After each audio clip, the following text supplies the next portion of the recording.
The Golden Lion. The Golden Lion, whilst widely known in Birmingham to have been an inn, actually took on many roles as a building. It's thought to have taken the role of a clergy house, a school for the nearby church, and is thought to be where the first complete English Bible was printed by John Rogers, who was later burnt at the stake by Queen Mary. The 16th century building, which used to stand on the High Street in Digbeth, was brought to Cannon Hill Park around 1911 after the Birmingham Archaeological Society petitioned for its conservation.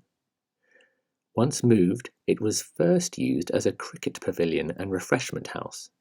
If you look closely on the side nearest the lake, you'll see a number of steps and a terrace where people would sit and look out over the park. A volunteer group called Friends of the Golden Lion now look after the building and are looking to find a use for it, in order to sustain renovation and have the building used once more.